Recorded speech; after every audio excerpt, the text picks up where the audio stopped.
Hey, Coach. I'm so glad you found us on YouTube. Let me know if you have any questions. Leave a comment down below. Make sure you subscribe. Hopefully this video will help in your basketball journey. If you're looking for a little bit more detail, check out teachhoops.com down either in the show notes or up above. It is a social community of resources, of other coaches, of me, one-on-one coaching. Just go check it out. 14-day free trial. It's a great gig. I think you'll love it. And let me know if you have any questions. Have a great day. 2, 1. All right. Welcome to Coach Unplugged. All right, Adam. So I'm going to go on record that I'm not this guy walking down the street just talking about the shot clock, to be honest with you. But I think it's a great discussion. So what we're going to do is we're going to kind of do counterpoint, and talk about the shot clock. I'm going to take, I don't think we need it, shot clock. I'm going to take the anti. Adam's going to take the pro, and we're going to just have some discussion points. I'll throw something out there. He'll give me a counter. We'll have a discussion, and then we'll go on to the next point. All right. So here's going to be my first one. Are you a teacher, Adam? I was a teacher for 8 years. Yeah, I don't teach anymore. Okay. So my number one point is I have been a teacher for almost 30 years. And I have seen how the educational system has changed over 30 years. And I'm lucky if I can get white markers for my whiteboard. So I'm not putting these in any necessarily order of my strength or feelings, but I think expense is a really big issue for schools right now. Yep. So I think that's one of the reasons the National Association hasn't approved it, is because of expenses. I coach in Wisconsin.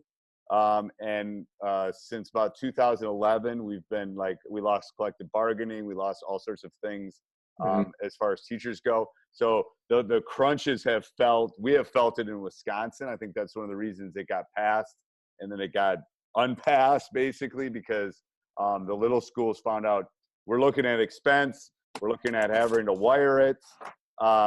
If we're going to do it, and I told our ED, if we're going to do it, we better mount it because it can't really be on the floor. It's got to be on the No doubt. No doubt. Because grandma will stand in front of it if it's on the floor, So true. At that key point. And then, so I think that's one of the big, and expenses isn't necessarily a reason not to do it, but I think that's a reason that a lot of the reason it's only adopted in 8 or 9 states right now.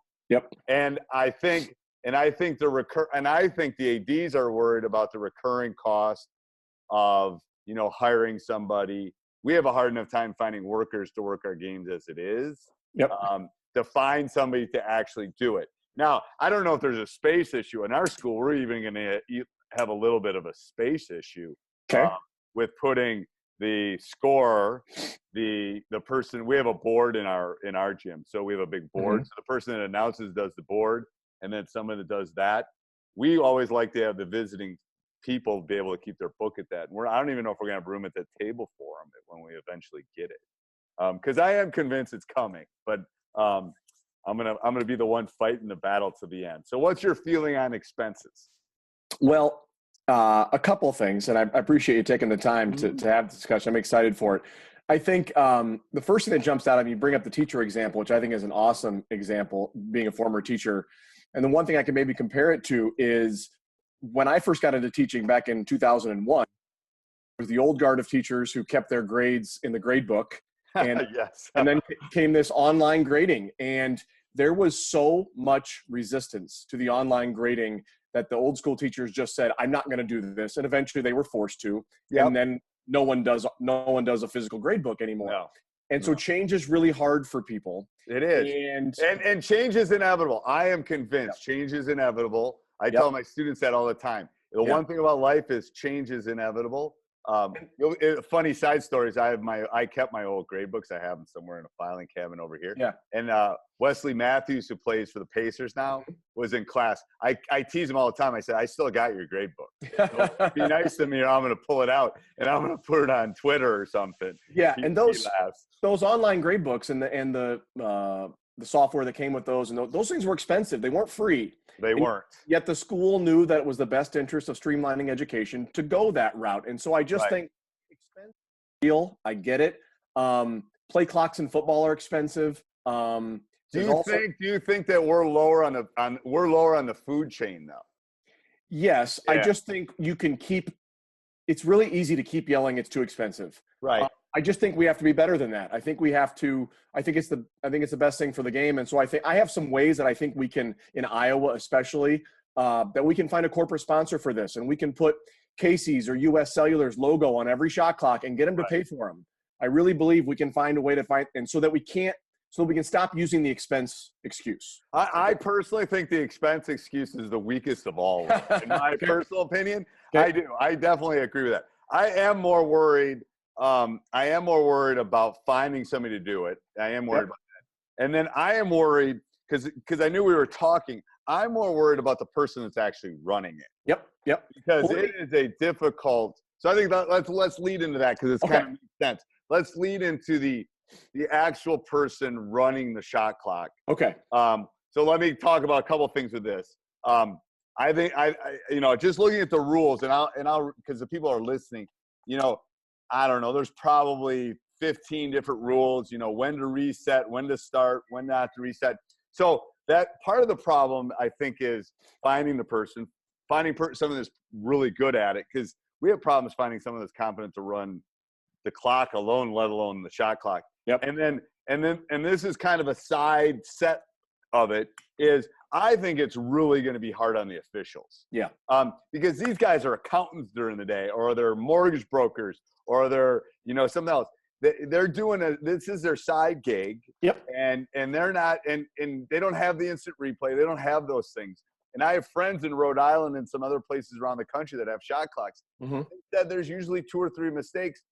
They're just human errors that they don't know when to reset. And even though I don't know if you have 3 officials, we have 3 officials. We do. It's really, really hard on them to be able to keep track of not let alone whether the kids are hand checking or it's a charge or not. Now to worry about whether that ball hit the rim or stuff. This is probably my top 5 worries is maybe not even training the person, but the person and the officials being able to do that together is a worry. And again, that's maybe not a reason to do it, but I think there's going to be some. We're not NCAA, and this is just from me hearing other coaches around the country. So first of all, as a high school coach, I was a head high school coach for 8 years before I went to the Division I level, and as a head high school coach, I was firmly against the shot clock. I've just come full circle. One of the reasons. And where are you now? Hold on. Where are you now? So I'm out of coaching. I volunteer at Cedar Falls High School as a varsity, just volunteer, come and go as I please. That's the best gig in the house. It's the best gig. I was an assistant women's coach at UNI for 8 years and had a great experience there, was a head high school coach before that. And one of my jobs as an assistant coach, among many, was to recruit and retain student managers. And unlike men's basketball, there aren't people beating down the door to come be a women's basketball manager, right? And so we had to find most of the time it was young women to help volunteer their time and be a manager. And a lot of our volunteers didn't want to go into coaching like I did when I was a student manager at Iowa State. Right. And so they didn't know very much about basketball at all. And so at a college practice, you run the shot clock every possession of the practice. And so during practice, I would have to teach these managers how to run the shot clock when they first started. And the first day or two, it was ugly. They would make mistakes. And by the second practice, you had these 18-year-old girls who had no sports experience whatsoever, and they were used to just carrying the water bottles. And by the 7th practice, they're doing fine. And I just think that – like I said, I think that's a lower worry than mine, than the actual officials knowing that they made a mistake, that they got to reset. The other point I might make, Steve, is that I was actually – long story, but I was actually a head volleyball coach back in 2003. Oh, wow. We have a lot in common. I coach boys volleyball. Well, I've never even seen a boys volleyball match, but I got roped into it, and I did it, and it was great. But it was also the first year that Iowa had implemented several major volleyball changes in that they added the rally scoring, they went to playing to 25, and they added the libero. Oh God! And so this is the first year of that. And at the time, all of the ADs kept talking about how are we going to find somebody to track the libero at the scores. We have hard enough time finding people to work. And yet, 16 years later, they find somebody to track the libero. But for being a volleyball coach, we literally have like 1 or 2 people in our entire building. Our school is 2,000. Yep. They can do it. Yes. Literally can do it. Yes. It is a relatively hard thing to do. Libero is a great thing. It allows a kid to play. Yes. But it's hard to find. That is a specialized thing. I don't even know if I feel comfortable doing it. I coach. I can't do it. I know. So that's where it's like, I told my AD, I said, when I get out, I'll maybe learn how to do that to help. But yeah, I mean, again, this is, and I love this. This is, I mean, I think everything, it's one of those debates. I think everything has 2 sides. Yeah. I do. And I'm going to go on to my next one that I think, this is the one that bothers me the most. Okay. And this is the one I see on Twitter and Facebook. And, I think the things we've discussed already, they're a wash. Sure. You and I can argue. I hate when all these people on the world said we have to do it because the college does it. I don't think that's a reason to do it. Now, maybe we should do it, but because college is doing it, only 3% or 6% of our kids ever play collegiate basketball. Yeah. So I'm not going to pound in calculus to them because kids take calculus in college. So I don't know if that's a valid argument on your side, people that use on your side for a reason to do it. What's your opinion on that? I think you're onto something. My only counterpoint to that would be, I don't like using let's do it because the colleges are doing it. My point would be, let's do it because high school basketball is the only level of high school American basketball, the only level of basketball in the world, actually probably in the universe, that doesn't use a shot clock. It really hit.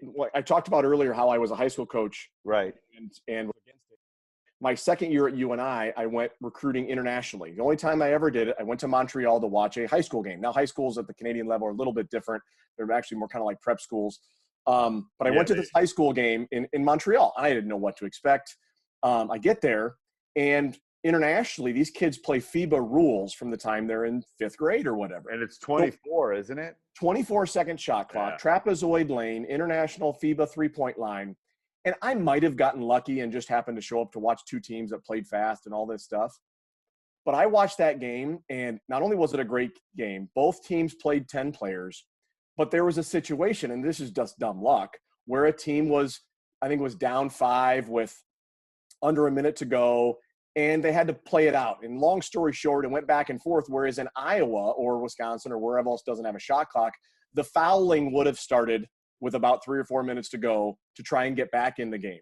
And, and that becomes borderline unwatchable, especially in the higher staked games in Iowa and Wisconsin, those types of states, sub-state or regional finals, section finals, whatever you call them, at the state tournament on the bigger floor. Those games come to a screeching halt when there's so much at stake. And in this particular game, the team didn't foul because they didn't have to. They played it out. They got to stop. And I'm telling you, it was so much more fun to watch. And that's when I first changed my mindset. No, and to be honest with you, that argument shifts me to your side on this specific thing. Yeah. I agree. I agree at the end of a game, the whole following thing is not the answer. I agree. So I looked it up. Most high schools are at 30 or 35. Yeah. So I think 24 is too low, to be honest with you. I would go 35. I'd go 35 or 40 if I was going to do it. Yep. Because, one of the arguments is, and I'm a stats teacher. Okay. So everyone comes out and says, oh, everyone's stalling. And Not it's happening. like, hold on, it's not happening. Not happening. It's this little percent of people that is actually stalling. And those are the ones, it's like the bad things that happen in the news. They stick with you because someone won 12-10. It just doesn't happen. I couldn't agree more. So that's one of those arguments. I love that argument. I agree. At the end of a game, God, if we could turn it on for the end of I know. If we could just turn it on for those stretches, I would be 100% on board. We play halves in Wisconsin. Yes. And I was kind of neutral on halves. Whatever. It is what it is. And this is leading into my next thing is it did something for the game of basketball in Wisconsin. What it did was, as a high school coach, it forced me to play more kids. Yes. I had to be a college coach. No one plays 40 minutes at the college level, even in the NCAA finals. So it forced me to play more kids, which is the reason they put the rule in. Yep. I missed the teaching part of the quarter when they had the break. But in the long haul, I think it's better for the game. Similar to the three-point line, I think has been better for the game. It's expanded the lane lines. It's opened up the game. I think the arc maybe in the collegiate thing. I'm just not sure, other than what you discussed, what it really does for a high school game. And here's my argument with this is I have guys at my program that have, I've had like a ton of professional players. I've had guys that you give them the ball and they can do something with it. Yep. I worry, and this is one of my concerns, the shot clock, is the school of 200 that barely can get 10 kids out. Yep. And now all of a sudden we're putting the shot clock up. What kind of shots are we going to get in the end of that?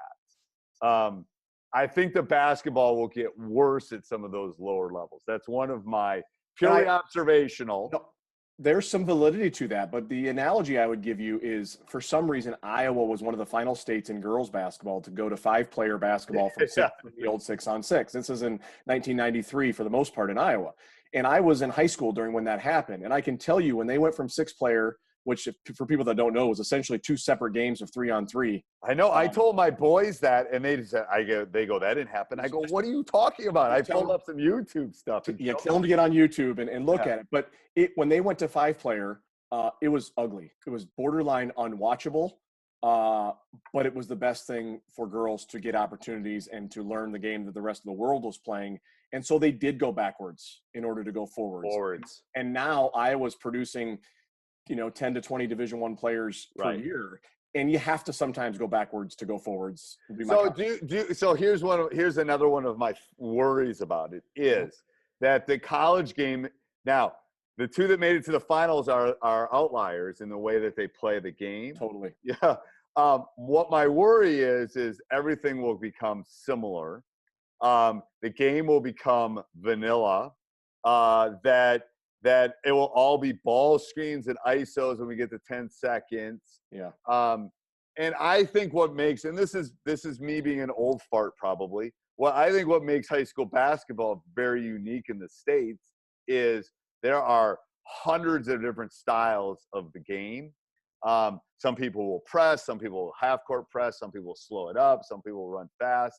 The reason you don't see that at the collegiate level, I think one of the reasons is the shot clock. Because they almost have to get the ball up and get into their offense so quickly that they can't even do that to counter it. So what's your feeling on that? Well, first of all, you can't call yourself a fart because no old farts have a podcast. Okay. Secondly, there might be some of that goes on. The only thing is, what I would tell you is, they're also the other side of it, where I would play some zone as a high school coach, and I'd play against really good teams, and they would pass the ball 47 times and get a 12-foot baseline jumper, and there's nothing I could do about it. Right. With a shot clock and with other rules that the colleges have, like in women's advancing the ball, with the shot clock's going to add 2-for-1 situations, which is a strategy you would love. Right. Talking about some of the X's and O's and things like that, it could become a little bit more ball screen, a little bit more isolation. There's always unintended consequences. I get that. I think that the benefits would outweigh the negatives. So, but if you're zoning and I'm holding the ball up front, here's my argument with the people about the stall is if you're zoning and I'm holding the ball, then you have the option to come out and defend me. No doubt. And my zone example was not one where somebody was holding the ball. Right. Play against, they would run their half-court offense, but they would not settle for anything but a great shot. Right. Well, when you have a shot clock, you can play more defenses. You can throw some junk in there. You can do some different things. And now they have to shoot the ball within 35 seconds. Right. I totally agree with you. If you're playing zone, the other team is holding it out at half court, that's your own fault. You need to go try to do some. And that happens a lot in the examples that we were showing. It happens a ton. It does. So don't you think, first of all, I think the high school court's too small. I have a whole theory. And we're not changing that. But we're not changing it. I'm just saying the bodies have gotten, since I played, the bodies have gotten so big and so athletic. We almost have to make the court wider rather than, it should be 94 for high school too. So maybe the shot clock would help counter that a little bit in the sense it'll pick up the pace. Yeah. Because you're right, we're not going to build all these schools over and build bigger gyms. The other thing that you'll see is that with the shot clock, you'll press. You'll add pressing. Maybe a team that presses. 2-2-1 back. To kill the shot clock, and you'll see teams at the college level that press that probably shouldn't because they just want to drain the shot clock. So different strategies come in. They just come in for different reasons. Right. So what else do you have? Those are my major. What else do you have on your arguments for? My number one reason is one that may not be applicable to you. So I apologize, but I do want to get into it because it is the number one reason, especially here in Iowa, because this is more geared towards girls basketball. Okay. And there is a real issue going on in high school basketball in Iowa with girls' numbers. In my opinion, having coached both boys and girls aren't as willing to go out for basketball if they're not going to play. Well, it's 100% true. Yeah. Guys are a little bit more willing to go and wave the towel onto the end of the bench and be the guy who does all the bench cheers and all that kind of. Girls, if they're not playing, you know what? I got other things. Right. So one of the things that Iowa's really hurting with is numbers. And so my challenge to the Iowa administrators is we have to think creatively like the volleyball people did in the early 2000s. We need to try something new. Right. I think that volleyball wasn't scared to do drastic changes like the libero, rally scoring, and things like that. And the reason they did those was actually to follow college, because the colleges were going to rally scoring and they were going to the libero to create an extra participation person and to get on television. Collegiate volleyball wasn't on TV because they didn't know if the games were going to last an hour or 5 hours. And so they went to rally scoring for a more consistent time length of their match. And so the high schools looked at it and said, well, we'd be stupid not to follow suit. And so they made drastic changes. And in Iowa, I don't know about Wisconsin, but in Iowa 16 years ago, participation in volleyball took off. It took off. It's gone. So, it's hurt girls basketball. So the old definition of insanity. We keep doing the same thing over and over and expecting a different result. We got to try something different. Well, the weird thing is your girls should go to halves, which would make them play more girls, which would be one thing. But the funny thing is the collegiate girls are in quarters. Yeah, they are, which I was against. I was at UNI at the Division I level when they made that change, and I was against that change. And then when it happened, I loved it. Right. Because of the 2-for-1 opportunities. Now, I like the halves because I do agree with the numbers issue. The only reason I would probably vote in favor of quarters is because I don't want to go away from the rest of the universe in terms of the way they're playing basketball. Right. FIBA, the NBA, the WNBA, and collegiate women all use quarters. I think you'll see within 5 years, the men's basketball at Division I and lower levels will go to quarters as well. You think so? I do. They're going to go that direction before the other direction comes that way. Well, and I think going back to our shot clock discussion, I would be fine either way. It doesn't really matter. I think more states, until the National Association adopts it, that's been the fallback. When I was reading some articles on this in the last couple of days, the fallback from all the state associations is, well, the National Association doesn't think we should have a shot clock. Yeah. Well, we don't want to start. They tell us what kind of leggings they can wear. So why would we change? We don't even get a vote anymore in Wisconsin because the National Association of High School Coaches, or Association of whatever. National Federation of High School Sports. There it is. NFHS. That is correct. There it is. We don't get a vote anymore because we went to halves. Yeah. And they say quarters. Yep. So we don't even get a vote on any of the rules anymore as a state. So for the people that don't know, when you're in the National Federation of High School Sports, if you make an adaptation from their rules, you lose what's called full voting rights. Right. And in Iowa, which is another neat thing, Iowa's the only state in the country that has separate governing bodies for both boys and girls sports.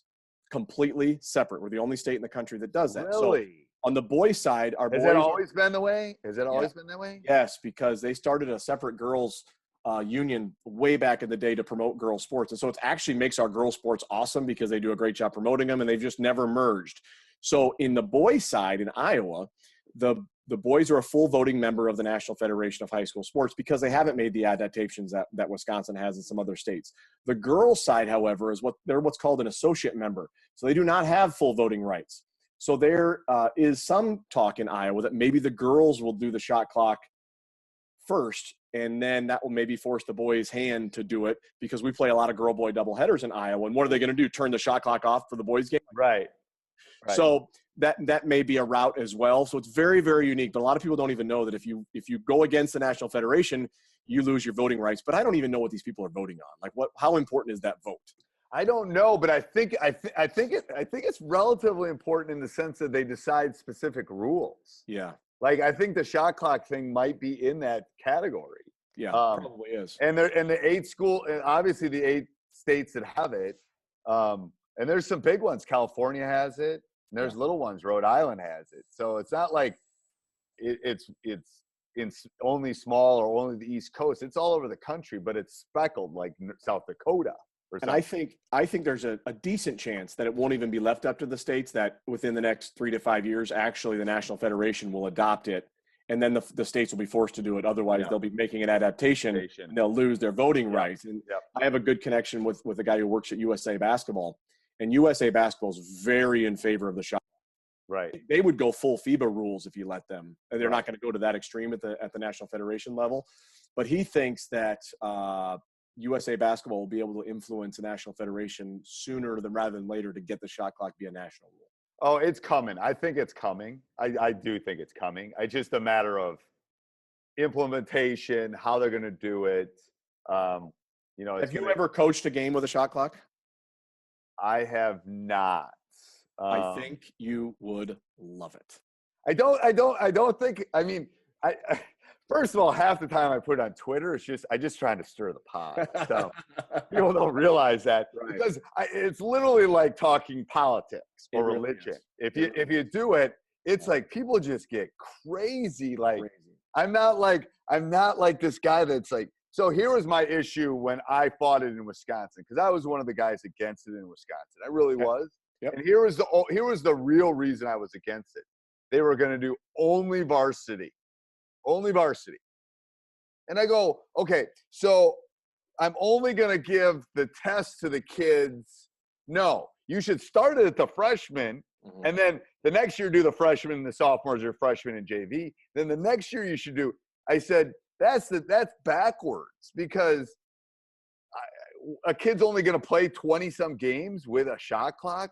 Well, why? I mean, why? If we're going to do it, we need to do it at every level all the way up. So to teach them the proper way to use a shot clock.